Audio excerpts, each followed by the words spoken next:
सरकार की जो नीति चल रही है कि तुम अंधकार का दीप जलाओ और अज्ञानता में डूब जाओ, चाहे कांवड़ लेने जाओ, चाहे बेरोजगार मर जाओ, तुम्हारी स्थिति चाहे कितनी भी खराब हो, तुम्हें दवाइयां ना मिले, तुम्हें शिक्षा ना मिले, तुम शराब पीकर कहीं पड़े रहो।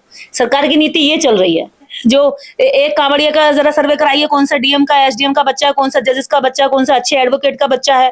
कितने नेता अभिनेता जो मंचों पर भाषण देते हैं कि हमारा धर्म सनातनी है, हमारा धर्म वैसा है, इनकी औलादे कहाँ हैं। और सबसे खास बात, जो टीवी एंकर एंकरानी बैठ करके, जो बड़े बड़े मीडिया हाउस में बैठ करके 50 एसी के अंदर बैठकर जो मेकअप भी मेल्ट नहीं हो सकता, इतनी ठंड रखते हैं ऐसे 50 डिग्री टेम्परेचर में भी, वो महिलाएं बताएं ना कि उनके कितने बच्चे जो है इस आस्था के मेले में जा रहे हैं। अगर यही कोई शंकराचार्य कह देता तो उस पर एफआईआर नहीं होती। यही कविता कोई ब्राह्मण कह देता तो उसको प्रकांड ब्राह्मण कह करके पूजनीय कहा जाता। यही बात अगर कोई किसी मठ का मठाधीश कह देता तो कहा जाता कि देखिए कितना बड़ा बाबा है जिसने इतनी बड़ा शिक्षा का संदेश दिया है, ऐसे बाबाओं की जरूरत है। लेकिन एक शिक्षक ने शिक्षा के बारे में बात कर दी तो उस पर अपराध घोषित कर दिया कि इसका अपराध है। इनके शंकराचार्य कहते हैं अगर जातिवाद खत्म कर दिया तो धर्म ही खत्म हो जाएगा, जातिवाद खत्म हुआ तो धर्म खत्म हो जाएगा। जो कास्ट सिस्टम है उसी पर हिंदू धर्म टिका हुआ है, और वहां से अगर कास्ट सिस्टम हटा, कास्ट के नीचे जो बैठे हुए लोग हैं वो ऊपर आ गए, बराबरी में आ गए, तो धर्म नीचे गिर जाएगा। नमस्कार, मैं ज्योति यादव और आप देख रहे हैं हिंद समाचार। कांवड़ यात्रा के बीच बरेली से शिक्षक का एक वीडियो जिसने चारों तरफ बवाल कर दिया। बवाल वीडियो से नहीं हुआ, बवाल इस बात से हुआ कि आखिरकार शिक्षक पर एफआईआर क्यों दर्ज की गई है।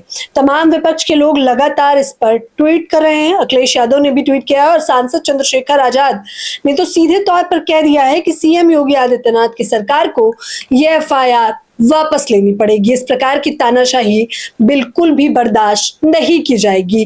धाकड़ महिला प्रवक्ता इस वक्त हमारे साथ मौजूद है, निर्देश से हम सीधे बातचीत करेंगे। क्या कहेंगे निर्देश? पहला वीडियो आता है और जिसमें तुम ज्ञान का दीप जलाना, कांवड़ लेने मत जाना, बस इतनी सी लाइन पे बवाल हो गया।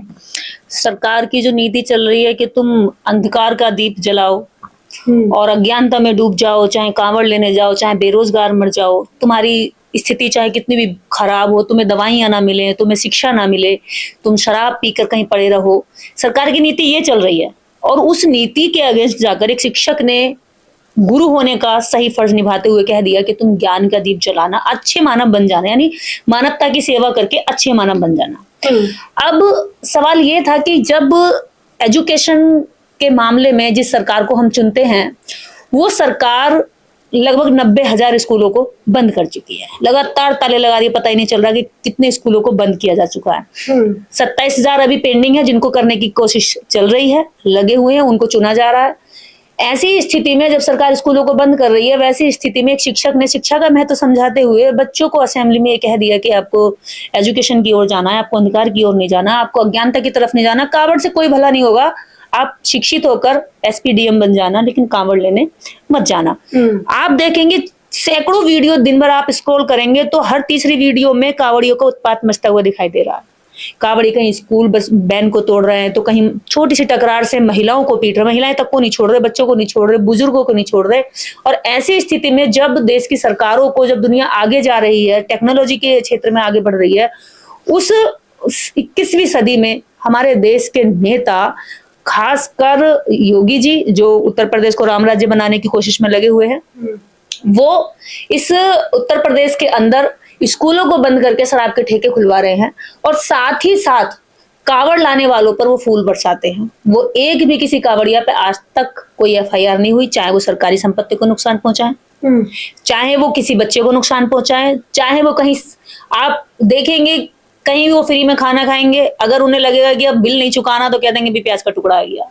वो कह देंगे, अभी महिला, एक मुजफ्फरनगर का रोड है, सहारनपुर से मुजफ्फरनगर रोड पर एक महिला, भोलेनाथ बाबा नाम से ही कुछ ऐसे था, हिंदू नाम से ही था, और महिला भी हिंदू है, और वो बेचारी एक विडो महिला है, वो अपने दम पर उस होटल को चला रही थी, और उस महिला के होटल में इतनी उत्पात किए जाने, कितने सालों से वो उसको मेहनत करके तैयार कर रही होगी। अब सोचिए कि जो रोजगार के लिए सरकार की जिम्मेदारी बनती है, वो रोजगार दे तो नहीं रही है, लेकिन कुछ ऐसे लोग रोजगार को अगर अपने तिनके पैसे से जोड़कर तैयार कर रहे हैं, तो उसको कांवड़िए धर्म के नाम पर उनको लाइसेंस मिला हुआ है कि वो किसी भी ऐसे कमजोर वर्ग को जाकर उसका रोजगार भी छीन सकते हैं। लेकिन वो कह रहे हैं कि हिंदू संगठन के लोगों का सीधे तौर पर कहना है, और खास तौर पर जिन्होंने कांवड़ यात्रा की जिम्मेदारी संभाली हुई है, उन्होंने कहा कि क्या हमारा ही धर्म है, हिंदुओं को आखिरकार कब तक ऐसे अपमानित किया जाएगा।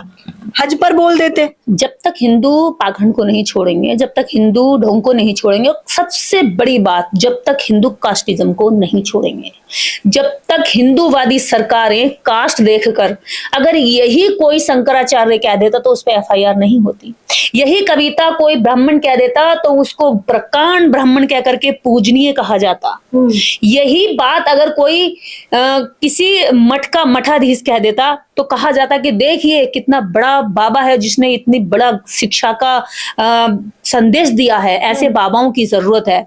लेकिन एक शिक्षक ने शिक्षा के बारे में बात कर दी तो उस पर अपराध घोषित कर दिया कि इसका अपराध है।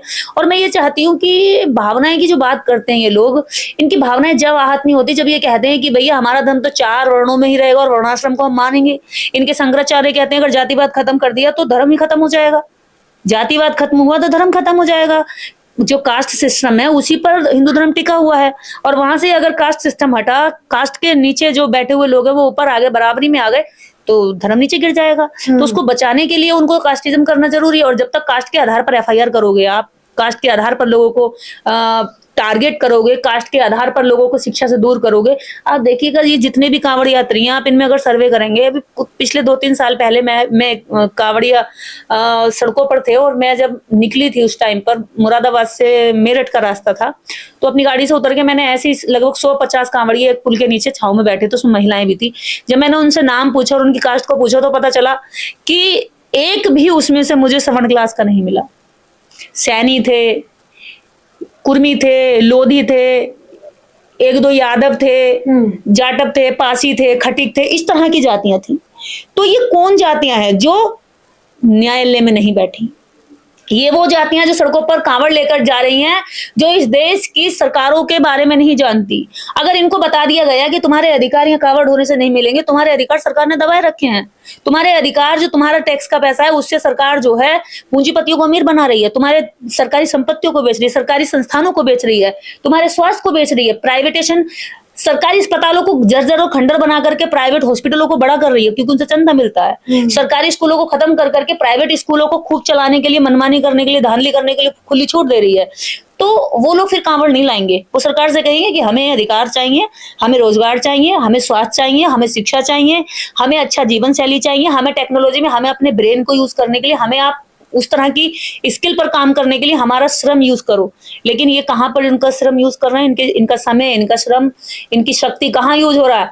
जहां से कोई मतलब ही नहीं है। कितनी भी कांवड़ ले आओ, कई ना भूल जाइए आप लोग, ये भाजपा की सरकार है, हिंदुत्व वाली सरकार। यहाँ पर इस प्रकार से बयान दे के आप बचेंगे नहीं। तानाशाही चलेगी? तुम्हारे बाप की सरकार है, संविधान से देश चलता है, तानाशाही से सरकार चलाओगे?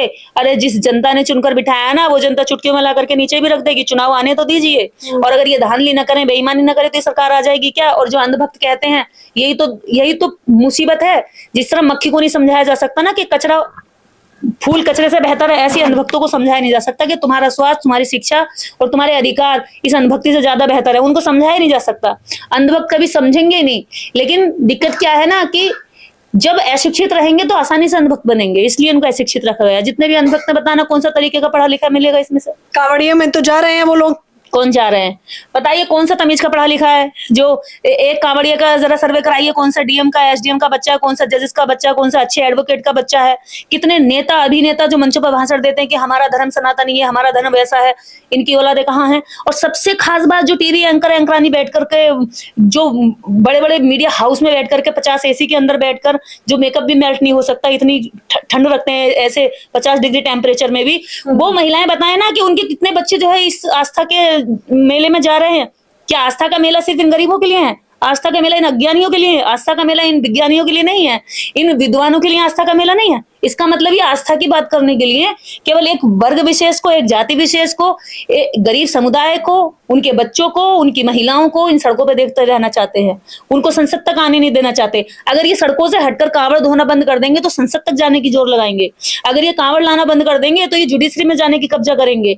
अगर ये संसद पे, अगर ये सड़कों पर कांवड़ नहीं लाएंगे तो ये जान जाएंगे कि एंकरिंग में कितनी पावर है, मीडिया में कितनी पावर है, जो आज पूरी तरीके से बेईमानी पे उतरी हुई है, जिसने चौथे स्तंभ को कहते हैं लोकतंत्र का सबसे मजबूत और चौथा स्तंभ होता है मीडिया, क्योंकि ये जनता की बात करता है, जनता के मुद्दों की बात करता है। लेकिन आज की मीडिया क्या करती है? पाखंड की बात करती है, अंधविश्वास की बात करती है। अभी मैं वीडियो देख रही थी, जस्ट अभी मैंने मोबाइल रखा है, उसमें एक खाटू श्याम को जाने वाला एक व्यक्ति है, पागल सा लग रहा है, नशा किया हुआ है, पूरे शरीर पर उसने जंजीरें बांध रखी हैं और वो पैदल जा रहा है, यात्रा कर रहा है वहां जाने के लिए दर्शन को। तो मीडिया उसकी कवरेज कर रही है और बाकायदा उसको दिखा रही, देखिए इसकी कितनी बड़ी आस्था है कि किस तरह से चला जा रहा है। देखिए अपनी आस्था से, अद्भुत आस्था से इसने दुनिया को चौंका दिया। वाह क्या बात है। मीडिया कवरेज करके बता रही कि अद्भुत आस्था। ये अद्भुत आस्था में तो तुम्हारा बच्चा भी शामिल हो सकता है ना। लाइए जंजीरें बांधिए अपने बच्चों को और भेजिए जाकर के किसी और, किसी 33 करोड़ किसी एक में तो आस्था दिखा दीजिए आप। या केवल आप इन लोगों को भटकाने के लिए, इनको भटकाने के लिए, इनका जीवन खराब करने के लिए इनको ये प्रमोट करेंगे। जो ढोंग है, जो पाखंड है, जो निरी मूर्खता है, उसको भी आस्था बता करके लोगों को गुमराह करने का अगर काम कर रही है तो सबसे पहले मीडिया, और मीडिया जो है सरकार की झूठी खबरों को बेचती है, उनसे उनको ऐड मिलता है। अभी एक पत्रकार महोदय बता रहे थे डिबेट में कि भाई, पॉडकास्ट में बता रहे थे, 7 क्लास के ही है, कि अगर हम सरकार की कही बातें नहीं करेंगे, वो खबरें नहीं करेंगे तो हमें ऐड नहीं मिलेगा, ऐड नहीं मिलेगा तो पैसा नहीं मिलेगा, पैसा नहीं मिलेगा घर नहीं चलेगा, घर नहीं चलेगा तो बच्चे मारेंगे, घर जाएंगे तो क्या लेकर जाएंगे। तो हमें जो है गोदी मीडिया बनना पड़ा। ये हमारी खुशी नहीं, हमारी मजबूरी है। तो वो खुद एक्सेप्ट करते हैं कि वो गोदी मीडिया हो चुके हैं। अच्छा, ये तो सच्चाई हो गई, लेकिन जिस प्रकार से सांसद चंद्रशेखर आजाद कह रहे हैं कि संविधान का ही उल्लंघन कर दिया गया है रजनीश गंगवार के मामले में, शिक्षक के मामले में। आपको पता है संविधान का आर्टिकल 51A कहता है कि आप वैज्ञानिक दृष्टिकोण को आगे बढ़ाएंगे और प्रत्येक नागरिक की जिम्मेदारी है। और शिक्षक पर तो ये डबल जिम्मेदारी होती है, क्योंकि अगर भारत को विश्व गुरु बनाना है वास्तव में, तो रजनीश गंगवार जैसे गुरुओं की जरूरत है। एससी पर इन्होंने हमेशा हमला किया है। हमला किससे?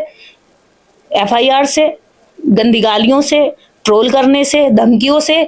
ओबीसी को भी नहीं छोड़ रहे। अभी बीते कुछ दिन पहले इन्होंने ओबीसी के एक यादव को कथा बांचते हुए देख लिया तो उनके साथ अपमान किया। उसके बाद मध्य प्रदेश में यादव को किया, अब गंगवार पे हमला आ गया।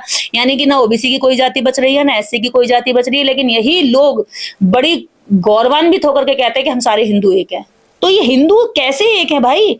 जब एक व्यक्ति तार्किकता की बात करता तो वो हिंदू हिंदू नहीं हुआ। एक व्यक्ति पाखंड की वहीं पे खड़े होकर बात कर रहा तो वो हिंदू हो गया। आप देखिए, आप तार्किकता की बात करेंगे तो इन्हें आपकी शक्ल ही अच्छी नहीं लगेगी, आपको इनकी आपकी कोई एक अच्छी बात इनको अच्छी नहीं लगेगी। लेकिन जैसे ही आप पाखंड की बात करेंगे, आप शादी बन जाएंगे, ढोंग फैला लेंगे, नींबू मिर्ची लेके यहाँ बैठ जाएंगे, 4 लोग चौकड़ी जमा लेंगे तो तुरंत आप सुंदर लगने लगेंगी। क्योंकि इनका जो बिजनेस है, इनका जो व्यापार है, वो पाखंड का है, ढोंग का है, कर्मकांड का है। और केवल 3% लोग चाहते हैं कि शिक्षा में मिलावट हो। ऐसे जो सच्चे गुरु हैं, शिक्षक हैं, वो शिक्षा में मिलावट होने से बचा रहे हैं लोगों को, बच्चों को सही मार्ग दे रहे हैं, उनको पथभ्रष्ट होने से बचा रहे हैं। तो ये इनको डर लग रहा है। अरे हजारों, तुमने लाखों प्राइवेट स्कूल खोल करके वहां तो लगातार ढोंग परोस ही रहे हो। मेरे बच्चे जिन स्कूलों में पढ़ते हैं, आपके हमारे जिनके परिवारों के बच्चे पढ़ते हैं, उन स्कूलों में, प्राइवेट स्कूलों में आप देखेंगे कि गणेश पूजा होती है, हर महीने हवन होते हैं, कभी कोई कर्मकांड होता है, कभी कोई कर्मकांड होता है। किसी भी ऐसी प्रैक्टिस में नहीं ले जा रहे बच्चों को जो टेक्निकल रूप से अच्छी हो, जो बच्चे शुरू से एक्टिविटी के नाम पर लूटा लाख हो जा रहा है। लेकिन देश की सरकार उन स्कूलों पर काबू नहीं पा रही है, उन स्कूलों पर कमांड नहीं कस रही है, उन स्कूलों के लिए कोई भी रूल्स रेगुलेशन स्ट्रॉन्ग नहीं बना रही है। लेकिन जो गवर्नमेंट स्कूल है उनको बंद करने की पूरी कवायद चल रही है। और रजनीश गंगवार जैसे लोग सरकारी स्कूलों में वो जुगनू है जो शिक्षा के वास्तव में शिक्षा के दीप को जगमगा रहे हैं, टिमटिमा रहे हैं, और उन लोगों की आवाज को FIR के दम पर बंद कर देना चाहते हैं। लेकिन मैं रजनीश गंगवार जी से कह दूं कि हम आपके साथ हैं, आप अकेले बिल्कुल भी नहीं है। और मेरी सुबह ही बात हुई है उनसे, उन्होंने कहा कि मैं डरूंगा नहीं। हमने कहा बिल्कुल डरने की जरूरत ही नहीं है। प्रेमलता वैरवा राजस्थान में एक महिला थी, जयपुर में, उनके खिलाफ FIR हुई कि उन्होंने कहा कि भाई शिक्षा की देवी सावित्री नहीं, वो सरस्वती नहीं, सावित्रीबाई फुले है। तो 5-6 महीने उनको सस्पेंड रखा, लेकिन जब जांच हुई पता चला कि वो महिला सही में सही थी और सावित्रीबाई फुले ने शिक्षा के क्षेत्र में काम किया, सरस्वती ने नहीं किया, तो वो बहाल हो गई। कुछ दिन इनको भी डराया जाएगा, इनकी भी नौकरी बहाल हो जाएगी। ऐसे कितने लोगों को एफआईआर करोगे? मैं भी ये कविता गा रही हूँ कि तुम कांवड़ लेने मत जाना, शिक्षित बनकर ज्ञान का दीप जलाना, मानवता की सेवा करके अच्छे मानव बन जाता। तो कितने लोगों पे एफआईआर करोगे? आज ये देखिए, जिस कविता के दम पर एक आदमी के ऊपर एफआईआर करा दी, आज पूरा देश नहीं पूरी दुनिया उस कविता को गुनगुना रही है। एक कविता की ताकत देखिए। और इन सरकारों की और इन मीडिया की और इन ढोंगियों की कमजोरी देखिए, इन आस्थावानों की आस्था की देखिए, कितनी कमजोरी की एक कविता से कांप जाते हैं। कितनी कमजोर आस्था है कि एक कविता तक इनको कांपने के लिए मजबूर कर देती है। तो थोड़ा आस्था को मजबूत करिए, क्योंकि आस्था को तार्किकता का थोड़ा चारा खिलाइए, वरना ये पाचन की जो क्रिया है ये बहुत खराब हो जाएगी। आने वाले टाइम पे जो तुम जबरदस्ती लोगों पे कर रहे हो ना, यही जबरदस्ती तुम्हारी इस धर्म को नष्ट कर रही है। धर्म के दुश्मन वो लोग नहीं है जो तार्किकता की बात कर रहे हैं। धर्म के दुश्मन वो लोग हैं जो तार्किकता को बात करने से रोक रहे हैं, उन पे तानाशाही कर रहे हैं, उन्हें डंडे की चोट पर रोकना चाहते हैं, गाले की चोट पर रोकना चाहते हैं। तो उन लोगों को मैं बता दूं कि ये 21वीं सदी है, विज्ञान का दौर है, संविधान का दौर है। यहाँ लोगों को ज्यादा समय तक दबाकर नहीं रख सकते। और जो मक्कार झूठी गोदी मीडिया है, ये पाखंडियों का आखिर कब तक साथ देगी? कभी तो जनता जागेगी। कभी तो जनता जागेगी। निर्देश से इस खास बातचीत के बारे में आप लोग भी मुझे अपनी प्रतिक्रिया जरूर दें, लेकिन इस बात में कोई दो राय नहीं है कि किस प्रकार से मेन स्ट्रीम चैनल जनता को एक कविता के लिए भी बरगलाने का काम कर रहा है। सवाल तो वही है कि आखिरकार शिक्षक रजनीश गंगवार ने ऐसा क्या कुछ कहा जिससे इतना बवाल मच गया? बात तो सही और सटीक थी, लेकिन आखिरकार क्यों हर एक छोटी छोटी बात पर कुछ लोगों की भावनाएं आहत हो जाती हैं? खैर, ये तो जांच का विषय है। अब देखना होगा कि एफआईआर वापस ली जाती है या नहीं। फिलहाल इस खबर के बारे में आप लोग भी मुझे अपनी राय जरूर दें। कैमरामैन नावेद के साथ ज्योति यादव, हिंद समाचार।